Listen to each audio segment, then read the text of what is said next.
Hi, I'm Nathan Whittenburg, founder and attorney of Atlanta personal injury law firm First Class. Today, I'm going to answer some of the most common questions I hear about medical malpractice lawsuits right here in Georgia.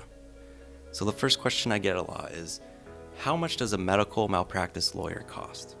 Let's talk about it. Many people worry about the expense of hiring a medical malpractice attorney. The good news is, most reputable medical malpractice lawyers in Georgia work on a contingency fee basis. This means you don't pay us any upfront fees for our services. We only get paid a percentage of the recovery if we win your case, either through a settlement or a verdict. This ensures you can access high caliber legal representation regardless of your financial situation. There are also various expenses involved in building a strong claim. These are different from our attorney fees. They can include things like filing fees with the court, the cost to obtain all your medical records and bills, fees for expert medical witnesses who review your case and testify, court reporter fees, and even costs for things like having a focus group hear your case. While we advance these expenses to our clients so you do not pay anything out of pocket, they are ultimately reimbursed from any settlement or verdict we achieve, and that's required by law, that you have to ultimately bear the cost of litigation unless you do not recover enough. Then any reputable personal injury lawyer is going to waive these expenses and not force you to pay out of pocket. Second question I hear a lot is, how much can you sue for in a medical malpractice lawsuit in Georgia? The value of a medical malpractice case varies widely. An average I've seen is $250,000. However, jury verdicts can exceed $1 million. It really just depends on the facts of your case. In Georgia, you can seek compensation for economic damages like medical bills, lost wages, and a loss of earning capacity, as well as non-economic damages such as pain and suffering. The amount depends on the severity of your injury, the extent of the negligence, and how it has impacted your life. For example, a case where there's no long-lasting injuries is going to settle for significantly less than a case where the injury caused by the negligence leads to a lifetime of pain, inability to work for months or years, and additional surgeries to treat the injury caused by the physician's negligence. Overall, though, medical malpractice cases tend to be bigger than standard negligence cases. Two reasons for this. One is that the stakes are typically higher. When a doctor commits malpractice, it can lead to significant injuries or death. Second, though, is that medical malpractice cases are expensive to bring forward, and the law tends to favor doctors, which means that it doesn't make sense to bring forth small claims because the expenses to bring the case can actually end up exceeding the settlement or verdict. Meaning you could walk away with nothing despite the doctor being liable. Because of this, you really can only pursue larger claims. This also makes it crucial to have counsel evaluate your specific situation to make sure you aren't selling your case for less than it's worth. The next thing I hear is 4 things to prove to win a medical malpractice lawsuit. What are those 4 things that you need to prove? So to win a medical malpractice lawsuit in Georgia, there are 4 critical elements you must prove. You have the burden of proof. You need to prove these things. These elements are the same for any negligence case. However, the way they are applied can differ. So the 4 elements are duty of care, breach of that duty, causation, and damages. So I'll go through those 4 elements now. So the first is duty of care. This means we have to establish that a doctor-patient relationship existed and that the healthcare provider owed you a professional duty to treat you according to accepted medical standards. The second thing to prove is a breach of that duty. This means that the healthcare provider failed to meet the standard of care. They acted negligently or made an error that a competent professional in the same field wouldn't have. The third element is causation. This means we must prove that the provider's negligence directly caused your injury or harm. This is often one of the most challenging aspects. It's not always clear if a bad outcome was due to negligence, an underlying health issue, or simply the natural progression of a disease. We have to show that, but for the medical professional's error, your injury would not have occurred. So, for example, let's say a patient goes to a doctor with severe abdominal pain. The doctor diagnoses it as indigestion and sends the patient home. A few days later, the patient is rushed to the emergency room and diagnosed with a ruptured appendix, requiring immediate surgery and leading to a much longer recovery. In this scenario, we would need to prove that a competent doctor, acting reasonably, would have diagnosed the appendicitis earlier and that the delay in diagnosis directly led to the ruptured appendix and the more severe outcome. If the appendix would have ruptured regardless of the doctor's actions, then causation becomes much harder to prove. And the last element we need to prove is damages. So for damages, you must have suffered measurable harm due to the negligence. That is a physical injury that may lead to emotional distress or financial loss. Now, the next question I get asked a lot is, how is medical malpractice different than other injury lawsuits? While medical malpractice is a type of personal injury claim, it's generally far more complex than something like a car accident. It's important to understand this right up front. A bad outcome from a medical procedure does not automatically mean there is malpractice.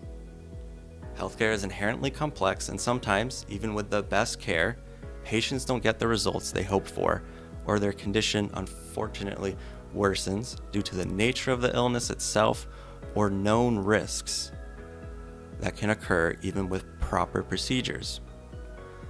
Our focus is on proving negligence, not simply an undesirable result. The big differences in medical malpractice cases compared to a standard negligence claim, like a car collision, revolve heavily around the critical need for expert medical witnesses. So first, we can talk about proving the standard of care. In a car accident case, we're going to ask whether a reasonable person would have acted the way the at-fault driver did. And that's often straightforward. But in medical malpractice, we don't just ask if the doctor acted reasonably in a general sense. Instead, we must prove that the medical professional acted negligently or made an error that a competent professional in the same field wouldn't have. This is a crucial distinction. The question isn't about whether I or a jury think the doctor acted reasonably, but rather whether other doctors in that specific field would do the same thing. For instance, I've seen cases where doctors ignore warning labels on the tools they use. And while I might personally consider that unreasonable, it wasn't deemed malpractice because other doctors in the same field routinely ignore those specific warnings. To prove a breach, we need an expert witness then, another medical professional in the same field, to explain what the negligent physician did was an error that a competent professional in their position simply would not have made, right? So you need a doctor, you need an expert witness, because we can't just argue that was unreasonable. We need a doctor to say, this is not what other doctors would have done. The second big difference is that there's the necessity of an expert affidavit just to file your case. To even begin a medical malpractice lawsuit in Georgia, you must file an affidavit of merit along with your complaint. This isn't just a formality, it's a sworn statement from a medical professional qualified in the same field as the defendant, who attests that they've reviewed your case and believe there was a breach of the standard of care that caused your injury. Failing to file this affidavit at the same time as your lawsuit can lead to your case being dismissed entirely. These unique requirements make medical malpractice cases particularly challenging, requiring specialized legal knowledge and resources to navigate effectively.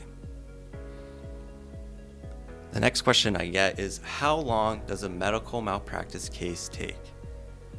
Medical malpractice cases are not quick. They can take a significant amount of time due to their complexity, the need for extensive investigation, and often lengthy negotiation processes or even trial. While it's difficult to give an exact time frame, be prepared for a process that can last several years. So what qualifies for medical malpractice? So the question is, what kind of situations qualify as medical malpractice? It's when a healthcare provider's actions or failure to act deviate from the accepted standard of care, resulting in harm. So this can include things like misdiagnosis or delayed diagnosis, surgical errors like operating on the wrong body part or leaving instruments inside, medication mistakes such as the wrong drug or wrong dosage, birth injuries, anesthesia errors, and many other instances where negligent medical care leads to injury or death. Medical practice is essentially whenever the medical care rendered is below the quality of a competent physician, and that error, that negligence, causes harm, causes an injury. Importantly, it has to be related to the actual medical treatment. For example, if you slip and fall in the parking lot of a hospital, that's not medical malpractice. But if you fall in the hospital under its care, that could be medical practice. It would depend on the actual cause of the fall. So if you should have been marked as a fall risk and they don't take proper precautions, then that could be malpractice if you slip and fall. But if you trip on a gurney, that could just be a standard negligence case depending on the specifics of that fall, as it'd be unrelated to the actual medical treatment received. The next question I get is, how difficult is it to win a medical malpractice lawsuit? Let's be frank, winning a medical malpractice lawsuit in Georgia is difficult. Physicians often win a high percentage of these cases. There are many hurdles, including the need to sue the right defendants, choose the correct venue, and crucially to file that legally sufficient expert affidavit from a qualified medical professional stating the specifics of the negligence. This is why having a medical malpractice attorney is essential. The next question is a very important one, and that's the statute of limitations for medical malpractice in Georgia. So this is a critical point, the statute of limitations. So first, what is the statute of limitations? Well, the statute of limitations is a deadline to file your lawsuit. If you do not file your lawsuit within the date that the statute of limitation runs, you will lose your right to pursue your case. No matter how terrible your injuries are, how big of a case, if you do not file within the statute of limitations, you can lose your case. Now in Georgia, the statute of limitations is generally 2 years from the date of the injury or death to file a medical malpractice lawsuit. And along with that lawsuit, you need to file that affidavit of merit that we spoke of.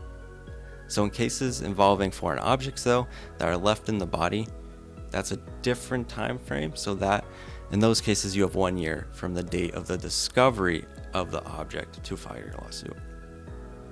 As I said, there are certain exceptions to this rule, the statute of limitations, that can extend the deadline. These include things like being a minor when the negligence occurred, and certain instances of fraud. However, between getting your medical records and an expert witness and getting the expert to write and sign an affidavit, that can take months. So it's best to reach out to an attorney as soon as you believe a negligent act occurred to ensure everything is filed and served properly within the statute of limitations without having to find one of those exceptions. However, there's also a statute of repose, which typically means you cannot bring a claim more than 5 years after the negligent act occurred, regardless of when the injury was discovered. Again, there are some exceptions, such as cases involving foreign objects that follows the same rule of you have 1 year from the date of discovery. And again, special rules can apply to people that were minors at the time of the negligence. Regardless, it's crucial to consult with an attorney immediately to ensure you don't miss these deadlines. If you think the statute of limitations has already passed, it is still good to speak with an attorney to see if any exception could apply to your case.